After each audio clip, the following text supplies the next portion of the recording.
अब हम 11वीं और 12वीं सदी के उस दौर में पहुंच चुके हैं जब इस्लामी साम्राज्य विस्तार की ओर बढ़ रहा था और भारत की सीमाएं पहली बार गंभीर चुनौती का सामना कर रही थीं। पिछली कड़ी में हमने देखा कि कैसे व्यापार और सीमित आक्रमणों के बाद मोहम्मद बिन कासिम ने सिंध पर हमला किया और इस्लाम पहली बार भारत की जमीन तक पहुंचा, लेकिन वह शासन सीमित रहा। भारत के भीतर के इलाकों तक इस्लामी सत्ता नहीं पहुंच सकी।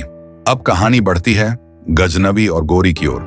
महमूद गजनवी अफगानिस्तान के गजनी राज्य का शासक था।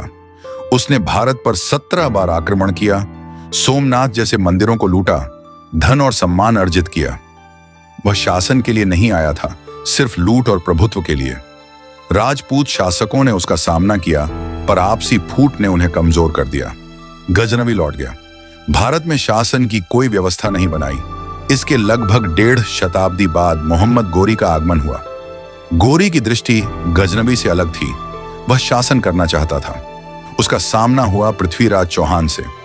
1191 में पहले तराइन युद्ध में गोरी को हार मिली। पृथ्वीराज ने उसे जीवन दान दिया। 1 वर्ष बाद गोरी फिर लौटा। 1192 में दूसरी लड़ाई हुई। पृथ्वीराज पराजित हुए।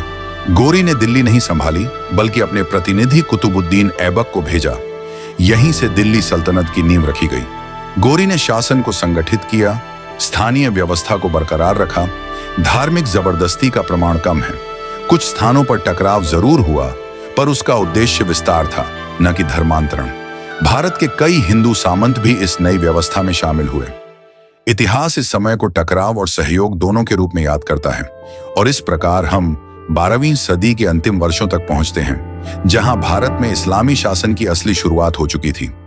अगली कड़ी में जानेंगे कुतुबुद्दीन ऐबक और इल्तुतमिश का द्वार, कैसे एक गुलाम से बना भारत का शासक और कैसे स्थापित हुई सल्तनत की स्थायी नींव। अगर ये जानकारी उपयोगी लगी तो वीडियो को लाइक करें, चैनल को सब्सक्राइब करें और जानकारी को ज्यादा से ज्यादा लोगों तक पहुंचाएं, क्योंकि इतिहास जानना सबका अधिकार है, बिना झुकाव, बिना भटकाव।